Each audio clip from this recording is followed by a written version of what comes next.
This is the story of how I lost the person I thought I would spend the rest of my life with. We were together for 5 years. It started with something so small, a random text exchange on a late August night through mutual friends and a shared Spotify playlist. She had this energy, this laugh that could fill a room even through a voice memo. I remember thinking, this is it. And at the time, it really did feel like that. The beginning was electric. We'd talk until 4 a.m. about everything and nothing, fall asleep with our phones still on call, and wake up to each other's sleepy voices. Our connection was instantaneous and grew rapidly. Within a month, we were seeing each other regularly. Within 3, we were exclusive. By the end of the first year, we had practically moved in together. The first couple of years felt like a fairy tale. Weekend trips, spontaneous dates, matching hoodies, movie marathons, and long walks in the rain. We had our inside jokes, our rituals, Sunday morning pancakes, Wednesday night wine and cry to bad reality TV, Friday post-work drive-thrus. She met my family, I met hers. She fit in so effortlessly. Her mom even joked that I was the son-in-law they already considered family. By year 3, we adopted a dog, Baxter. He was this scrappy rescue mutt with a crooked tail and one floppy ear, and he became our little fur child. Everything we did revolved around making a life for the 3 of us. We were even planning a cross-country move to Oregon for her grad school program. I put my job on hold to help her follow her dream. I didn't think twice about it. That's what love is, right? But slowly, so subtly that I barely noticed, things began to shift.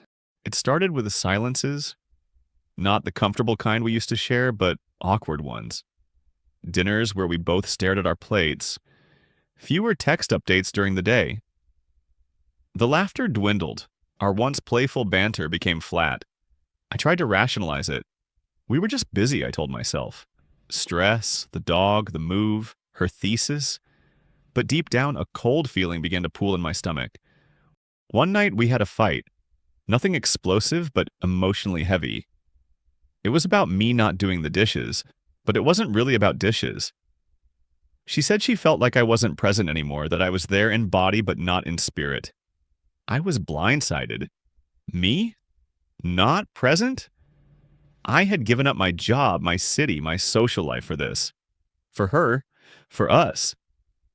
But I apologized. We made up. Kind of. That night, she slept on the couch for the first time in our relationship. I lay in our bed alone, trying to breathe around the heavy lump in my chest. I told myself it was just a phase. It wasn't.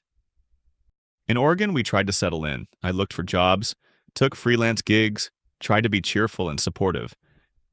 She was always tired, always in meetings, study groups, writing papers. She smiled less. Sex became rare. Even holding hands felt foreign. I started journaling, something I hadn't done in years.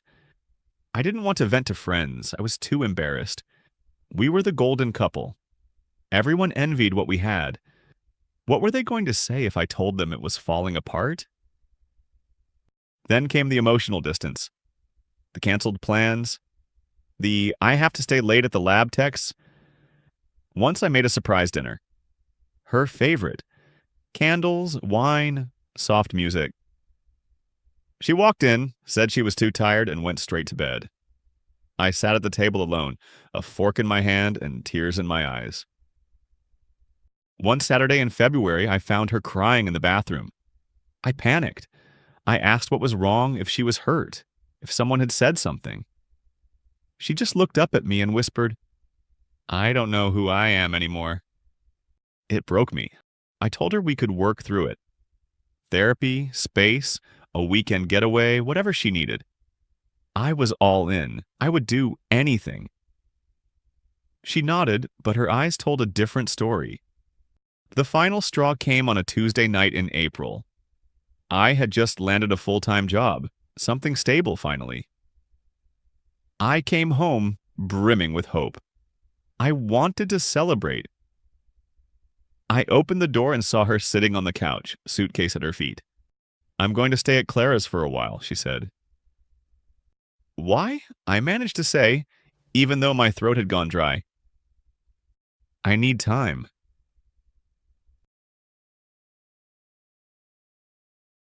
Time. That vague word that never really means anything good. I asked her if there was someone else.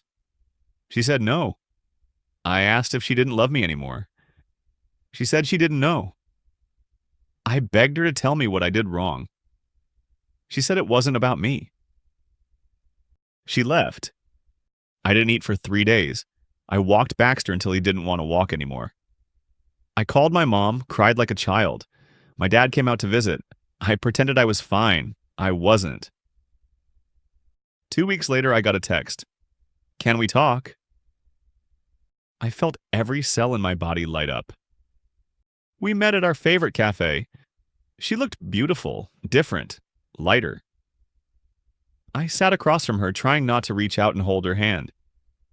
She said she had thought a lot, that she still loved me, but not in the same way, that she needed to find herself, that she was tired of always being part of a we.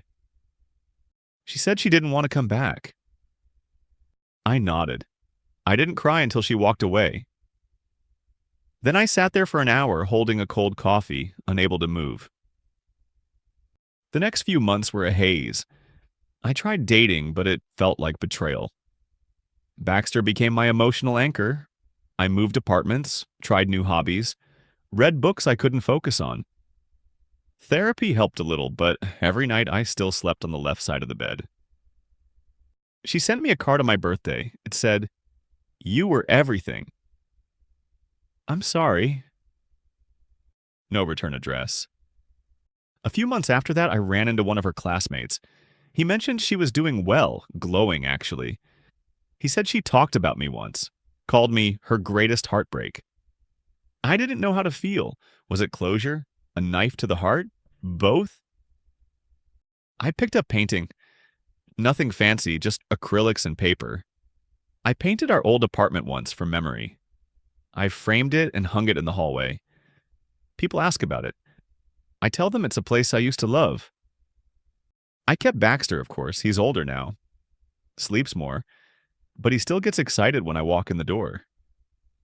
It reminds me that some love is constant. I took a trip to Iceland, just me and a rented camper van. I stood in front of waterfalls, watched the northern lights, and screamed into the wind. I forgave myself there for the first time. Eventually, I started running again. It was something we used to do together on quiet Sunday mornings, looping through the park while she held Baxter's leash. Now it was just me and the path. I liked it that way. I began to reclaim the things that once belonged to us. I stopped skipping the songs that reminded me of her. I stopped deleting photos. I started accepting the memories for what they were, proof that I loved deeply. I met new people. A coworker who invited me to a trivia night. A neighbor who baked too many muffins. A barista who remembered my order and asked about my dog. Tiny, beautiful interactions that reminded me life keeps moving, even when you're stuck. One night, I found an old voicemail from her. Her voice was soft, playful. She said, "I love you. You are my home." I listened to it once, then I deleted it. The seasons passed. I saw my reflection in shop windows and barely recognized the man I had become. Stronger somehow. Weathered, yes, but grounded. My smiles were no longer forced. They came easier naturally, as though they'd been waiting beneath the sorrow for their turn. I started volunteering at a local shelter. Baxter and I would spend weekends with kids who adored him. Their laughter helped stitch something broken inside of me. For once, I didn't feel haunted by the past, but propelled by the present. Now, when I think of her, it's not a stabbing pain anymore. It's a dull ache, like pressing on an old bruise. Sometimes I wonder what she's doing, who she's with. But I don't check. I don't reach out. Because love, I've learned, is not always meant to last. Sometimes it arrives to teach us, shape us, devastate us, and then depart. I still love her. A part of me always will. But I'm learning to love myself more. And maybe, just maybe, that's the real happy ending.